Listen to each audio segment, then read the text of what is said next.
En Radio Morena, la gigante del Pacífico. Y lo ofrecido es deuda. A esta hora ya está aquí en la cabina de Radio Morena el economista Jorge Calderón. Él, aparte de ser analista económico, tiene buen juicio a propósito de algunos temas. Él dijo la vez anterior que quedaba pendiente de conversar cómo mismo es que quedó la ley del presidente Daniel Noboa, que se aprobó en la Asamblea y que ya está vigente, ya está en el registro oficial. Generación económica y qué más, o de eficiencia económica y generación de empleo. Ley de eficiencia económica y generación de empleo. Ese nombre se le dio a esta ley económica urgente que ya, reitero, aprobó la Asamblea Nacional, pasó también por el Ejecutivo y ya consta en el registro oficial. ¿Qué nomás tiene esa ley y qué deben saber los ecuatorianos? Economista Jorge Calderón, buenos días. Muy buenos días, un gusto saludarlo, como siempre, un placer estar aquí en la cabina de Morena. Mira, sí, tú lo has dicho, ya la ley pasó todos los procesos pertinentes dentro de la Asamblea, se publicó en el registro oficial y tenía que ser pertinente, dado que al tratar temas tributarios, tienen que entrar en aplicación o en vigencia el 1 de enero del siguiente año. Y en ese sentido, lo que se aspira por parte del gobierno es lograr una generación de empleo, y no solo lo detalla en su nombre o lo titula así, sino más que todo que se dé ese efecto.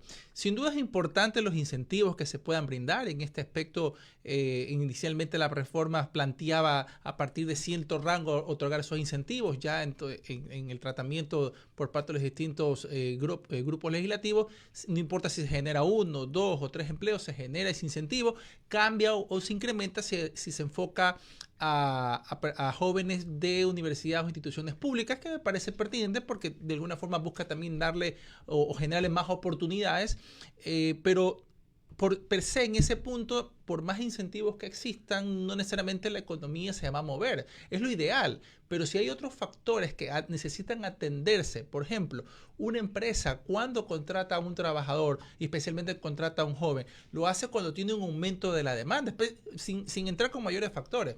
Ahora existe un crecimiento de empleo temporal porque sin duda hay festividades, hay un comercio que genera y mueve la economía.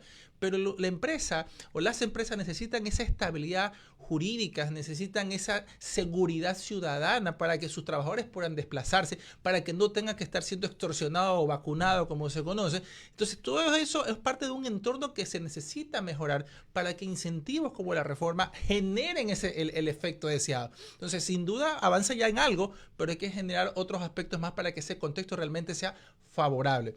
Otro aspecto que también que se señala ahí es el asunto relacionado a las deudas que se mantiene con el Servicio de Rentas Internas, algo que de alguna manera le busca generar liquidez al Ejecutivo, especialmente de corto plazo, incluso estableciendo un tiempo prudencial para que cancele esos valores, así pueda tener esa liquidez que necesita. Los problemas son serios, cerca de entre 5.000 a 5.500 millones podría estar llegando el déficit a finales de esta semana. Los atrasos se están incrementando, ya se habla probablemente de que salarios no se paguen se alcancen a pagar en este año. Entonces son situaciones que le preocupan al Ejecutivo, pero más allá de eso, los problemas que se están resolviendo en la reforma son más de corto plazo que de largo plazo. El gobierno tendrá que hacer unas reformas importantes. Un tercer acápite, y con eso continuar, es la reestructuración de las deudas que tiene el Ministerio de Economía con el Banco Central, por ejemplo. Sin duda, los gobiernos anteriores habían hecho uso de reservas de facilidades de liquidez, que en este caso son préstamos de muy corto plazo, es decir, de 3 meses a un año, y ahora las está difiriendo a 30 años, una tasa del 1.25%, de alguna forma debilita la posición del Banco Central con respecto a los recursos que prestó. Ojalá no se dé algún tipo de shock externo que corría bancaria que genere preocupación, y sin duda ahí veremos lo contraproducente haber tomado, por ejemplo, ese punto o incluir ese punto dentro de la reforma tributaria. Economista Calderón, pero nosotros como país hemos heredado este problema económico. El presidente Daniel Noboa lo ha heredado. Alguien dirá, pero lo hemos elegido para que solucione. Sí, pero con esta crisis de 5.000 millones de dólares que hay que pagar casi ahorita, ¿cómo lo vamos a hacer si no hay de dónde sacarlo?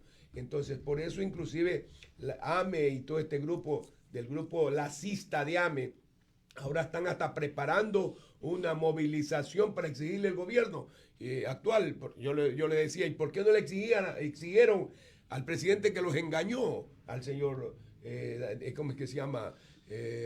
Anterior presidente de la Guillermo Lasso. Tiene nombre y apellido. Sí, el economista Pablo Arosemena. Pablo Arosemena. Sí, entonces yo digo, ¿cómo esperar? Lo único que cabe es esperar.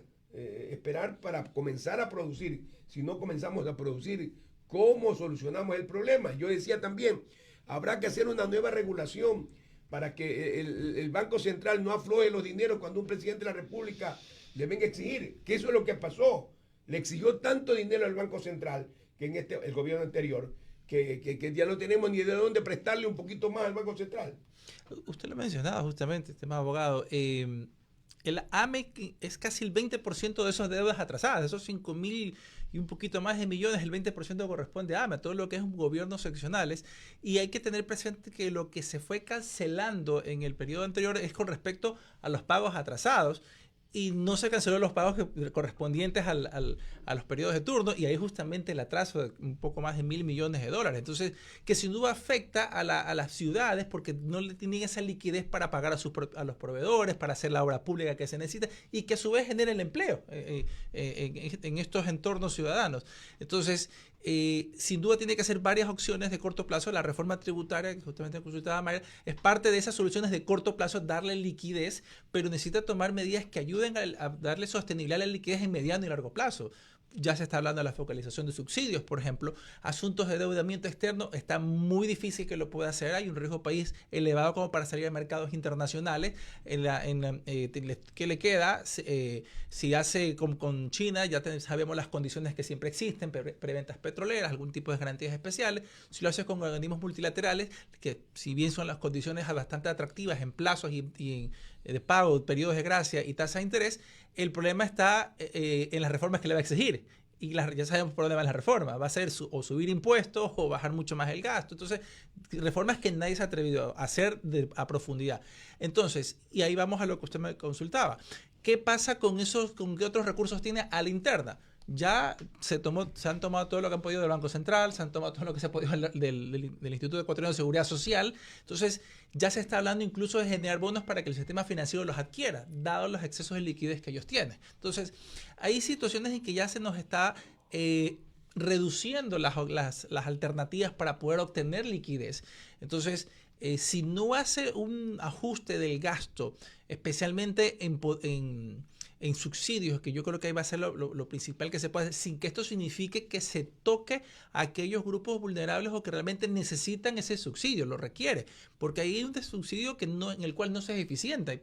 Sin duda hay familias, sectores que podemos estar sin un subsidio al gas, pero ¿qué se hace falta? También voluntad política en el cual yo quiera realmente ser eficiente y que el subsidio le llegue a quien le tiene que llegar. Pero ¿cómo hablamos de subsidio al gas si apenas el 48% de la familia, según el INEGA, consume gas y más del 50% sigue utilizando leña, sigue utilizando carbón, sigue utilizando queroseno para cocina? Entonces no está llegando el subsidio a quienes tienen que llegar. Economista Jorge Calderón, hablábamos de hace un momento, son las 7 de la mañana con 49 minutos. Para los gobiernos anteriores, hablemos del gobierno de Lenín Moreno Garcés y también de Guillermo Lasso Mendoza, cuando hablaron de focalización de subsidios de combustibles, hubo realmente una repercusión. La movilización de movimientos sociales indígenas también les pasó factura. Ahora el presidente Daniel Noboa debe aprovechar la aceptación, el índice de aceptación que tiene en este momento, o también le pasará factura. ¿Qué cree usted? Toda focalización de subsidios siempre pasa factura a los gobernantes de turno. Es un costo político que pocos han querido asumir. En su momento ya lo trataron varios presidentes, mejor dicho, no solo los últimos dos mencionados, y dieron paso atrás debido a el recrudecimiento de las movilizaciones, lo violentas que incluso se volvieron en ese sentido. Yo creo que el presidente tal vez hará alguna focalización en partes, o en fase, mejor dicho. De alguna manera recordemos que él está en un propósito de reelegirse, que es válido sin duda para cualquier presidente que ejerce la primera magistratura, y en ese sentido buscar hacerlo. Ahora bien, ¿qué tan profundo va a ser ese subsidio? Es lo que vamos a ver. probablemente quiera hacer un subsidio, si ya existen los mecanismos o las alternativas, los mecanismos para valerse de eso, porque las mesas de diálogo de algo tienen que haber servido, porque sin duda resultados no se han visto palpables en las mesas de diálogo que hizo el gobierno anterior con los grupos sociales que se movilizaron en junio del 22. Entonces yo creo que en ese sentido tiene que actuar en base a la información que pueda tener, hacer que ese subsidio realmente llegue a quien tiene que llegar, ese ciudadano que lo requiere, sea el subsidio del gas, el subsidio de los combustibles, ver mecanismos en el cual se haga tal vez por rutas, en la que aquellas rutas donde pasa por sectores realmente urbanos marginales, que de alguna forma están más relegados de los centros urbanos, sean los que reciban el verdadero subsidio y no tal vez aquellos que se desplazan más en zonas internas. Entonces hay que ver los mecanismos, pero sin duda hay que hacer un recorte, hay que hacer un ajuste por ese lado, pero insisto, privilegiando que realmente llegue el subsidio a quien tiene que llegar. Son las 7:51. Economista Jorge Calderón, yo le voy a pedir algo como para entendimiento también de los oyentes. Vuelvo al tema de la ley aprobada. Constan condonaciones de intereses, multas, recargos a deudores del Servicio de Rentas Internas. Hay inclusive, se amplía a otras entidades, públicas, así es. Inclusive temas de tránsito, gobiernos descentralizados. En ese orden, la primera señal de protesta ya se la escuchó la semana anterior. El FUT. El Frente Unitario de Trabajadores. Sí, Frente Unitario de Trabajadores. Que esto es más de lo mismo. ¿Usted cómo lo ve? Mira, sin duda, por ejemplo, yo no estoy de acuerdo con el extensivo que se hizo la remisión tributaria. Es decir, yo creo que eso se genera algunas conductas indebidas a futuro, porque yo estaré expectante, yo deudor del Servicio de Rentas Internas o de cualquier institución pública, estaré pendiente de la siguiente remisión tributaria en la cual se perdonen intereses, entonces no cancelo. Entonces, ¿qué generen aquellos que sí cumplen con la norma, que pagan a tiempo? Genera un sinsabor, porque yo estoy pagando al día, me estoy quedando sin duda, pagar impuestos me deja sin liquidez, me resta de algo que es un coste de oportunidad. Yo podía haberlo empleado comprando maquinaria, contratando más trabajo, lo que fuere, y estoy pagando los impuestos, versus aquellos que no pagan y estarán pendientes de esa remisión. Sin duda ya la Asamblea puso algunos condicionamientos a aquellos que ya han participado, familiares asambleístas, el mismo presidente, etcétera, pero yo creo que se genera un mal mensaje en ese sentido. Entendemos por qué lo hace, lo decía hace un momento, es porque el gobierno necesita liquidez de muy corto plazo, lo necesita. Ahora bien, yo creo que el FUD y cualquier otro frente de trabajadores o sindicalismo tienen derecho al reclamo, a protestar, pero yo creo que es importante que también dejen trabajar. Es importante que en ese sentido den espacio a un gobierno que de alguna forma quiere tomar el toro por los cuernos, por así decirlo, 1 año y medio que le resta. Entonces, dejemos que se puedan realizar algún tipo de situaciones. Yo creo que hay otros mecanismos para presentar sus demandas, que hay otros mecanismos en el cual que puedan plantear sus necesidades. No todo puede ser considerado sin duda, porque si empezamos a aceptar todos los requerimientos de los sectores, no se va a poder lograr, y más aún si un gobierno no tiene plata. Cuando generamos opinión desde esta mesa de trabajo, de manera muy propositiva, ¿cuál es nuestra idea? Sacar de raíz este terrible mal en una sociedad. Todos lo satanizamos, todo... le vemos el lado negativo. Le vemos el lado negativo, pero no es nadie. Nadie, no veo que ponga el ejemplo claro. Por ejemplo, voy a hablar del tema ya. Mire cómo llegó. Comisión se alista para tratar ley energética del Ejecutivo. Usted dijo hace un rato, en los tiempos del gobierno del señor presidente Abdalá Bucaram, ¿cuál fue el objeto o el detonante? Doctor Almeida, usted recuerda. La subida del gas. El gas, ¿se recuerda? Sí, por supuesto. Se acaba de decir algo tan elemental. Ha hecho una focalización de que no todos hoy en día usamos el gas. Y creo que no le sumamos el tema, las eléctricas, las cocinas de deducción. Por supuesto. Ese universo también cuenta. O sea, ¿habrá la posibilidad ahora o más claridad para la focalización real? Esperemos que sí, se necesita. Es decir, no puede vivirse siempre de subsidios. Aparte de los subsidios, podemos darnos cuenta que no cumplen con el propósito deseado. ¿Cuál es el objetivo de un subsidio? Cubrirle el costo de un producto, de un servicio, para que pueda su precio esté al alcance de aquellos que más lo necesitan. Veamos, ¿quiénes están usando los combustibles, por ejemplo? A los que tienen vehículos, que de alguna manera tienen la capacidad de pagar. ¿Dónde debería estar el subsidio? En la transportación pública, donde se mueve la mayor cantidad de ciudadanos del país, no en el auto particular se mueve. Ojo, claro está que hay algunos sectores que utilizan, por ejemplo, los taxistas, que es un sector que necesita el apoyo, etcétera, pero hay justamente la focalización. Identifiquemos claramente cuáles son esos grupos. La dualidad, usan gas y usan... Por supuesto. Entonces busquemos o identifiquemos cuáles son esos sectores que verdaderamente lo requieren y qué tipo de subsidio se le va a dar o hasta qué cuantía se le puede otorgar el subsidio, porque al final no cumple el propósito. Además, ¿cuáles son las características del subsidio? El subsidio tiene que ser temporal. El subsidio es una asignación que sea por X tiempo para que la persona o el grupo ciudadano pueda mejorar su calidad de vida. Tiene que estar ligado a ingresos permanentes. ¿Y cuál ha sido el problema? Que han estado ligados a ingresos temporales. Y en este sentido, cuando baja el precio del petróleo, enseguida vienen los problemas. Tiene que estar un grupo objetivo claramente determinado. Y vemos actualmente que subsidios van para todos cuando no va realmente la clase que lo necesita. Pude mirar algo. La propuesta del gobierno plantea la creación de un fondo de eficiencia energética para financiar campañas en donde el ahorro, programas de sustitución incluso de equipos y electrodomésticos, que aunque les parezca mentira, tanto esfuerzo que gastó allí, que quedó para llevar ese electrodoméstico que tiene una familia de escasos recursos, ¿no? Pero ya le está generando mayor consumo y eso no se lo ha dicho nadie.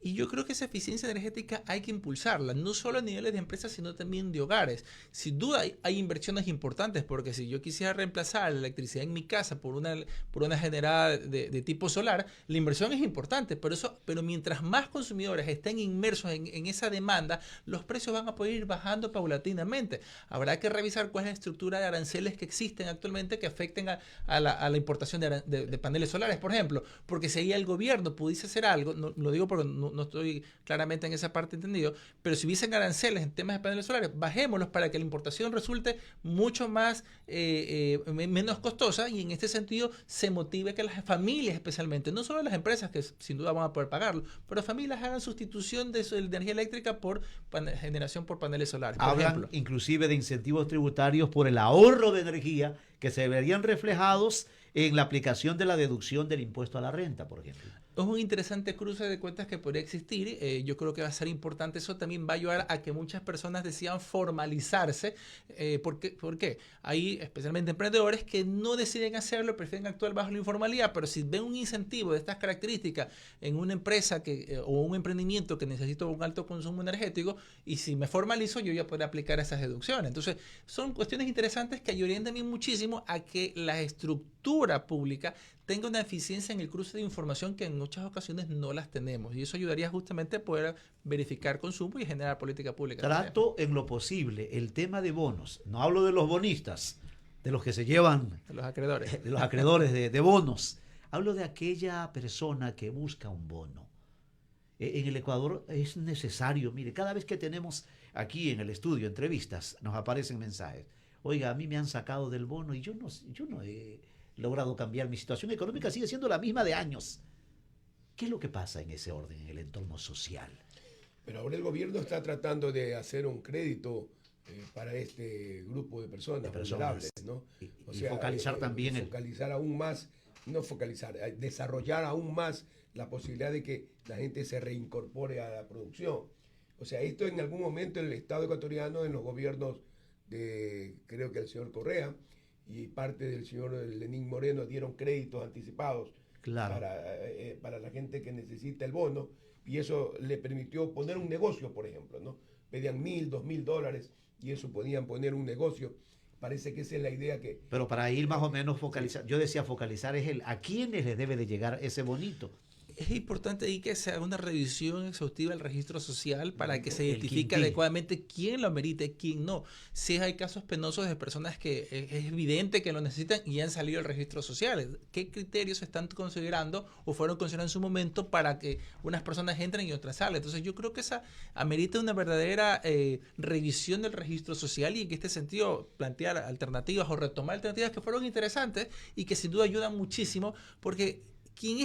si nosotros revisamos las cifras de endeudamiento de los niveles socioeconómicamente bajos, los que acceden a microcrédito, el nivel de pago es altísimo. Es decir, la morosidad es muy baja, es muy reducida. ¿Por qué? Porque son personas que quieren una oportunidad para bancarizarse, quieren una oportunidad para acceder a un crédito y son muy buenos pagadores. Entonces, alternativas como adelantar vía crédito lo que podría recibir como bono de desarrollo humano y vía crédito pero no solo se trata del dinero, que exista el acompañamiento, que exista la asesoría, porque ¿qué pasa cuando una persona a veces, no digo que siempre sea la regla, cuando tiene un dinero y no sabe qué hacer con él? Es decir, lo va a gastar, se lo va a consumir, va a comprar la televisión de tantas pulgadas, el plan de streaming y todo, y no lo utiliza para lo que verdaderamente es. Entonces, necesita acompañamiento. Esa persona lamentablemente no tuvo, no porque no quiso, el acceso a educación que necesitaba. Entonces, si tiene un dinero y no lo sabe usar, lo va a dirigir al gasto. Entonces, es importante que exista un acompañamiento,